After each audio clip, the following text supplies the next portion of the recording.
All of these issues are leaving passengers feeling uneasy when it comes to flying. So I went in search of solutions on how people confront their fears as the busy summer travel season officially gets underway. This afternoon, I spoke with MSU Denver clinical psychologist and professor Dr. Randy Smith on how to manage your travel anxiety.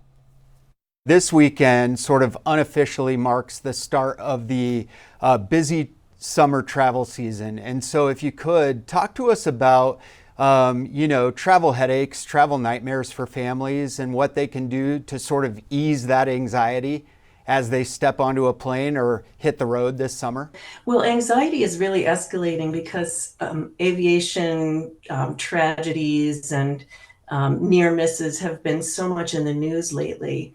And so I think one thing that people can do is remind themselves that though we're hearing a lot and reading a lot about challenges with air travel, it's really still the safest way or among the safest ways to travel. I can think of three different ways to approach calmness as you travel. The cognitive way, which is changing your thinking and recognizing that though we're hearing so much scary news, it's still a safe travel mechanism.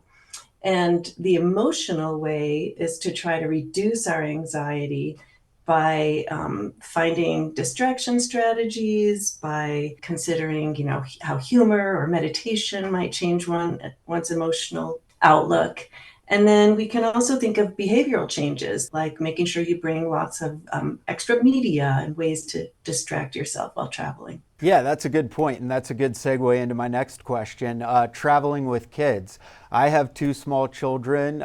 We like to travel with them, but obviously traveling with kids is sort of an added stressor at times.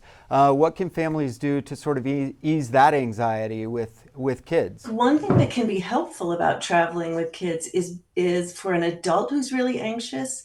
I think there's this recognition that I can't transmit all my anxiety to my child. And so sometimes traveling with a child or children helps to sort of ease the adult's anxiety because we can worry about taking care of the little ones. And then bringing along lots of toys and games, the iPad, ways to just keep kids busy during travel. I wanted to ask you about those long haul flights. Some families don't have a choice. My colleague Jessica's husband, for example, is from South America, and they like to get back to visit his family. Summer is the perfect time for that, but they also have a little girl. And so those flights can be really challenging. Any advice if you're on one of those long haul international flights? Well, same thing, distraction for adults maybe who really have a hard time flying. Sometimes medication can be helpful. I don't recommend that for small children. And then also I think just a reminder for everybody to remember that the destination is worth the agitation. That's why we do it, right? It's because there's something that we're really hoping for and looking forward to on the other side. Dr. Randy Smith, really appreciate your expertise this afternoon. Thank you so much.